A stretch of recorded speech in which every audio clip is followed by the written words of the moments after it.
Hi, Eddie Troxler here. I think this is about my 11th or 12th episode of jazzchat.org. Um, yeah, we're not musicians hardly count past four, so we're not too good. But I think it's 12. It's either 11 or 12.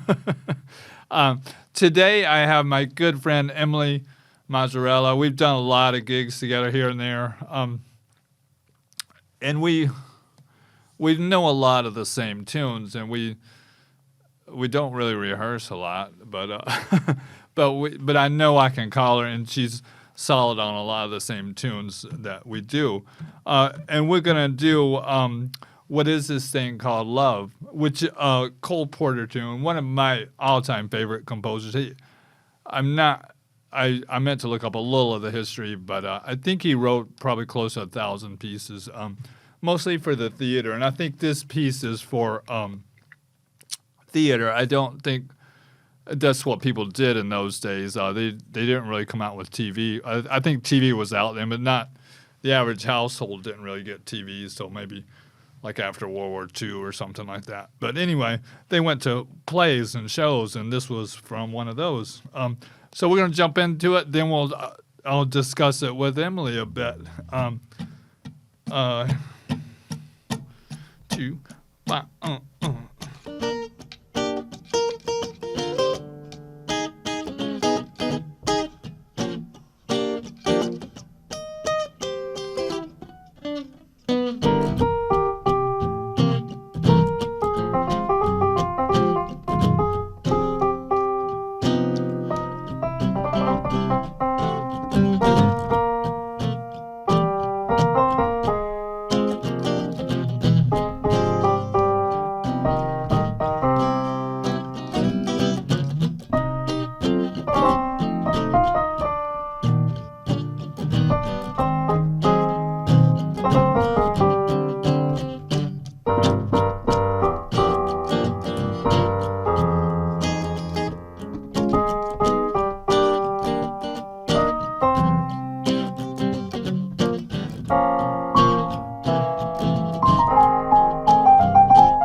All right. That was What Is This Thing Called Love. I will get that up free PDF for you. You can look it up too. It's pretty easily available. And it is public domain for the purposes of this show. We choose stuff that's public domain. This particular year, it's 1929 or prior. I think this is actually from 1929, written for a play. But anyway, I will let Emily introduce herself, or you can talk about how you got into music.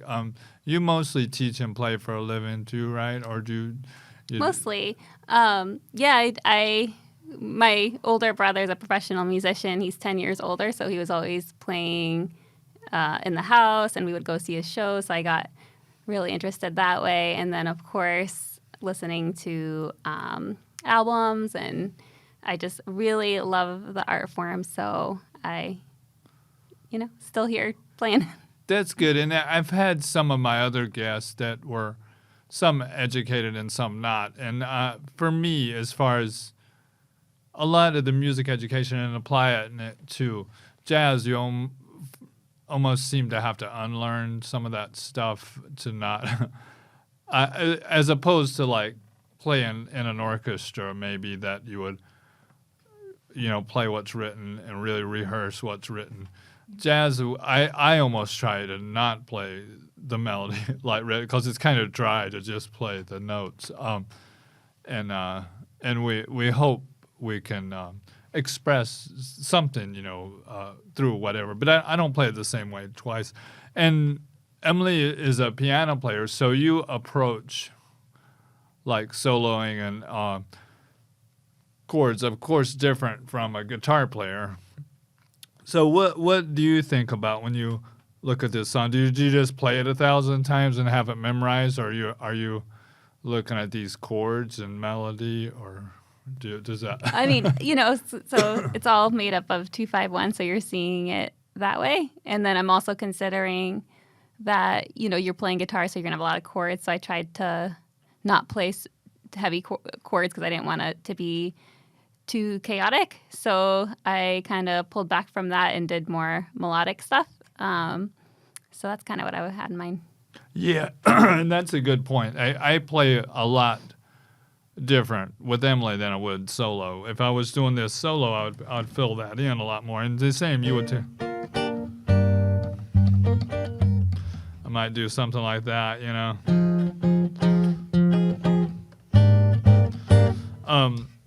A lot of these chords are kind of not within the key of C. The song is in the key of C. It does eventually resolve for those people who are just getting into jazz. You can't just play a C scale and get by with that. You can try it, but it's not. There's going to be some notes that clash. Right off the bat, we have that G minor 7 flat 5 to a C7, which is, like Emily was saying, a 2-5 of the minor. Usually when I see a minor 7 flat 5 to a dominant, it's a 2-5 of a minor. I would say most of the time it is, right? Or is it always? I don't know. For me, I try to, if I wanted to lower voicings, I'd be right in there. If I wanted to be up here, I could do something. But yeah, we don't really tend to comp at the same time, To comp should mean, I think, to complement the soloist, try to make them sound better. Nice. So, hopefully, we can complement each other in, thinking of it as a painting or something that needs all these colors. It doesn't just, it's not just black and white. If that's a half decent analogy, but But anyway, so you went to college for music? It's not Berkeley School of Jazz, but Yeah, I went to Westfield State University, an hour and a half, maybe an hour and a half from Fitchburg. Yeah. And they had a small music program, but I loved the teachers there, and all the students were really, really into it. And so it was great to have structure, like a structured program of study. because I didn't have very formal lessons growing up, so that was new to me. Yeah, I kind of studied with some teachers in North Carolina, but then I thought when I decided to go back to school, I would go to school, UNCG, where I'm from, Greensboro, or North Carolina School of the Arts, which was mostly classical focused. So I would study with the classical teachers at UNCG and other places. And then I had a jazz teacher too, because I was more into that. And I was like most guitar players, I think we grow up when you want to be rock and roll star, so that's what I learned: Led Zeppelin, Aerosmith, all that stuff, But I think hopefully if you stay with it, the love for music kind of takes over. And for me, I think what really got me into more the jazz realm was playing that side. I've been playing with these people as much as I could, but I remember I would play like Allman Brothers and stuff, and I had to learn a lot of like jazz chords, And I had teachers that would help me with all that stuff, and then I can remember I heard it must have been sometime in the '80s. I heard Chick Corea's Electric Band, and it just blew my mind completely. I said, wow, I didn't really know this stuff was possible, especially live. It was, I'm not sure. It was the band with Patitucci and Wackel and I think, Chick was in the band, Chick Corea. I'm not sure who, Gambale. Frank Gambale played guitar, So yeah, that kind of changed my way. And actually, I can remember I was in line waiting to get in that show, and someone was talking to me. If you're really into this stuff, you should, check out this program at Berkeley. And I'm like, yeah, whatever. That's a long shot. But I did decide to apply, and I got in, and I ended up staying in the Northeast because I met my wife when I lived in Boston. What year did you go to school there? I was in my 30s when I went. I'm going to tell how old I am now. That was a trick. So, like 93 through 97, I was at Berkeley. And then pretty soon after I finished there, my degree was professional music, which is kind of an undecided degree. Because at first I thought, well, I'll do performance.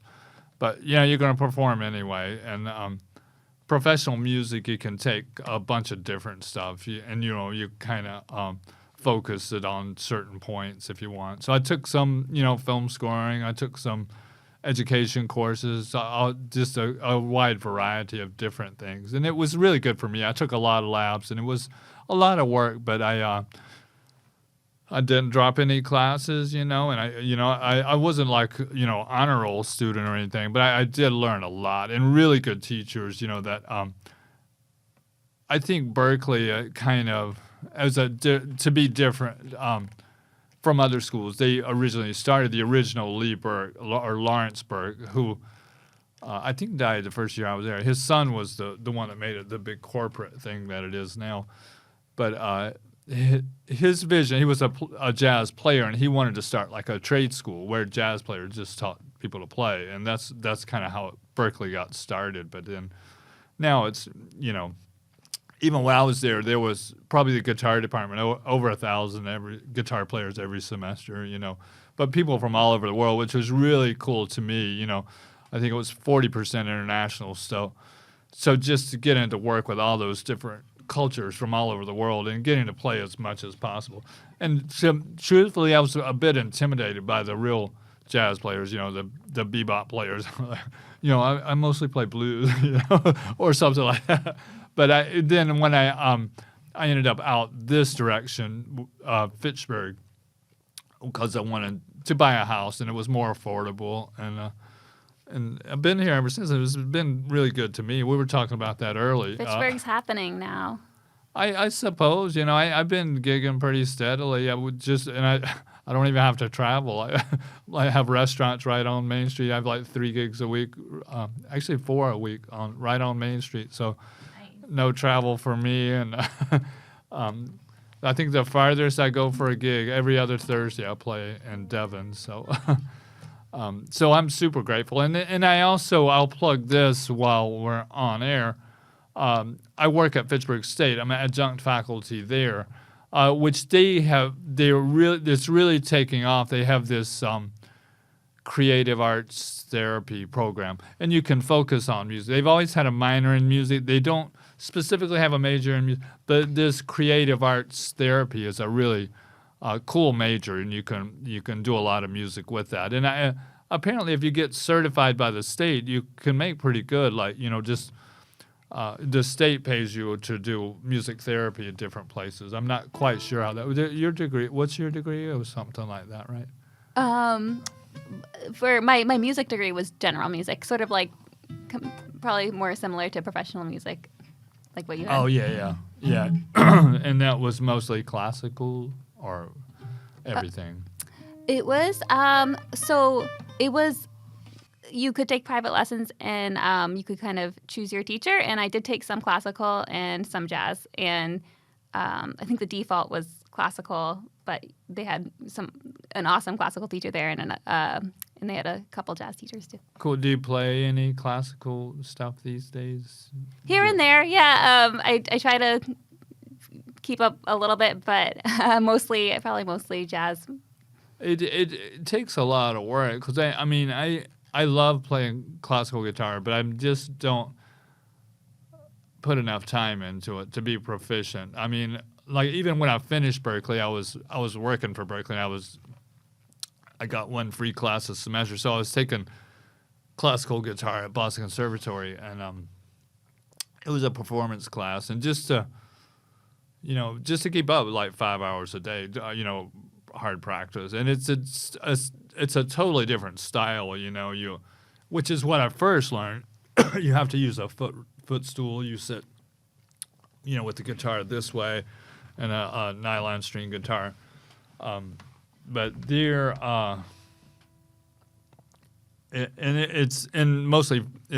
all finger style. But then Berkeley. When I first got to Berkeley, I had learned that way to begin with.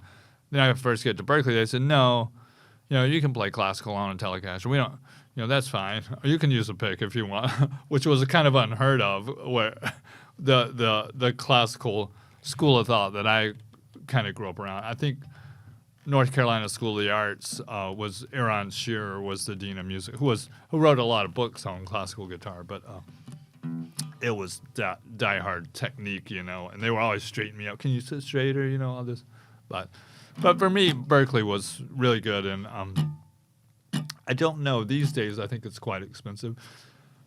I guess it's all relative. It was expensive in those days when I went too, but looking back now, compared, it wasn't so expensive. But anyway, do you have any shows that you would like to promote? Sure. I have to double check the date, but in November I'll be playing with Weasel Step at the Lily Pad in Cambridge. Oh, in Cambridge. Yeah, I used to go there to hear the Fringe. Do they still play there? Yeah, I think they do. Yeah, I know. Garzone, George Garzone's band. Yeah. Kind of avant-garde jazz. It's awesome. They are. I thought so, but my wife, I was with her. She doesn't really care for that kind of Coltrane-esque type stuff. Like they came in, it was completely dark in the place. They didn't turn the lights on. They started playing, and they played for 3 hours straight. They didn't really stop between songs or anything. I remember the bass player came in. He was still in a tux because he had left an orchestra gig prior, and they just kind of played. They kind of blended into each different part, and it was to me, I thought it was really mesmerizing, and like listening to the Love Supreme, the Coltrane, or something like that. I think it kind of grows on you. It's a treat. Yeah. But I can almost see why a lot of people don't care for that. They're used to hearing, 4-chord rock, or they want to hear something like that. But yeah, these back to the Cole Porter piece. that first chord, and then I'm just talking about guitar now. The minor 7 flat 5. I have a couple of shapes I can do, and then if I want to put that A flat in my melody, so that I have my B flat. The B flat to G are both chord tones of the G minor 7 flat 5, right? The first two melody notes flat and G, are they chord tones of the the G minor 7 flat 5. Yeah. So I can just kind of, and then also the B flat is in the next I have a C7. I can just play a C7 and put that B flat in there if I want. I don't have to put the melody note in there, but it kind of sounds better if you do. And if we had a singer or something, we'd be doing it totally different from what we're doing now. There's some really cool versions of this. I think there's an Ella Fitzgerald version, right? I don't know. I haven't heard it, but I think probably. I like the Django Reinhardt version, and then there's a Charlie Parker version. Yeah. The two I had heard that I had listened to a lot was the Frank Sinatra and Bill Evans. Oh yeah, okay. Yeah. Bill Evans, such an awesome piano player, and I can see if you're a piano player, listen to some Bill Evans. Totally. I like some of the earlier piano, because I'm not a piano player. Maybe it's more impressive, like Oscar Peterson and those guys. It's like wow. It looks like in Monk too. You know, it looks like they're just playing drums and they have the notes happen to come out right. You know, it's like that's what it looks like. They're just kind of banging on the keys and all these really beautiful notes start to come out. But anyway, like I said, that's to get us into the F minor, which with an A flat. So I could put that up in the top of my, and that's I talked about many times on this jazzchat.org. And feel free to leave comments on jazzchat.org, on my YouTube, or wherever. But try to be nice, you know, because I want to hear other suggestions as far as all this stuff goes. I don't like post a bunch of pictures of chords because I don't play them the same all the time. You know, it just depends on what's going on. I might not need the whole chord. I might just need that, you know. I might just need one note. So I would say you would call this AABA, right? Wouldn't you call it that? AABA? Yeah. Yeah. So you have that section twice. The 2/5 of the F minor. And then you have a 2/5 of a C major 7th. That they use a minor 7 flat 5 there on that. I think mainly because of that melody note, that A flat at the beginning of the melody. And then the G7 altered means you should alter the 5th and the 9th, right? Isn't that what you're supposed to do? Yeah. So if in that you see there's a D sharp in that melody. So I'd put flat 9, I'd put a sharp 5 on that G7, right? Oh yeah, for that's the kind of what I would do. And then I have 4 bars of a C major 7th. A lot of times what I'll do, if there's nothing else going on, I'll play something like I can go a C major, a C major 7th, a C major 6th. You know, just to fill that in if I need to. Sometimes I would do. Or something like that, just to kind of, that I might need to fill a little more space. Or we can, you can jump into a little bit of a C scale or something, whatever, arpeggios. It's a long stretch there. Yeah, it is, two bars, just that would kind of leave your audience kind of hanging. But maybe not. I mean, it just,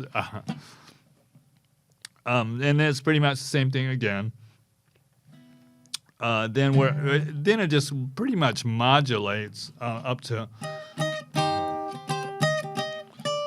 it's a variation, but so it's not too much to it. I would say if you're into this tune, which is a great tune to play to bring it. I'll call it off at open jams or whatever. But know it. We used to host an open jam at Desari. Were you? I remember that. Yeah, it was a long time ago. So I learned a lot too. But you want to, if you present a song to the house band, you want to. Well, you should know it, and you should if you don't think they know it, bring them some charts or be able to tell them what key you want it in.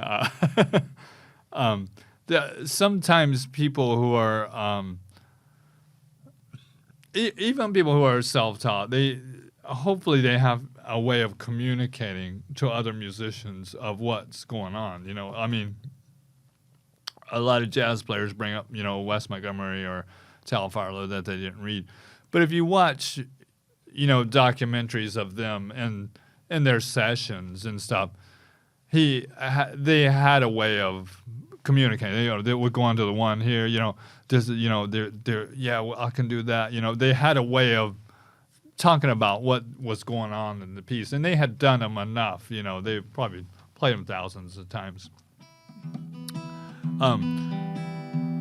But yeah, that's pretty much, and we kind of briefly talked about it. You generally, as a piano player or a guitar player, the rest of the band might say, "Well, set it up," So you give them the last 4 or last 8, which is what we did. That's always a pretty safe bet, but you want to really nail the listener, the rest of the band. Where's that downbeat?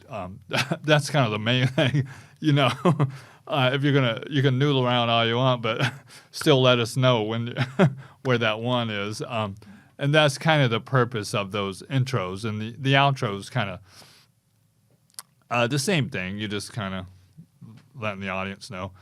But we have about 2.5 minutes. Do you want to play it again? You think we should play it out again, or you want to talk about it some more? What's your feeling on it? As far as talking about it, I just want to say I really like the melody on this. I really, really, really like it, and you could embellish it a lot, but even just playing it straight ahead, I think is lovely. Especially if you listen to some vocalists singing it, it's really. And Cole Porter, he's got to be my favorite composer. He just had something going. And I don't know, there was that movie, De Lovely, but who knows if that's Hollywood or... always research this stuff yourself. Don't... And I was thinking, if this is from 1929, it's 96 years old. Yeah. So he was... and he was pretty young then, too. But there was some great stuff written during that era because they needed those show tunes. Someone had to do it. But yeah, well, we have a minute and a half. You want to just play through it one time? Maybe just the head if we have a minute. Yeah, you'll do the head. You want it? The sure. head? Or? Just the head, yeah. Yeah. 1, 2, here we go.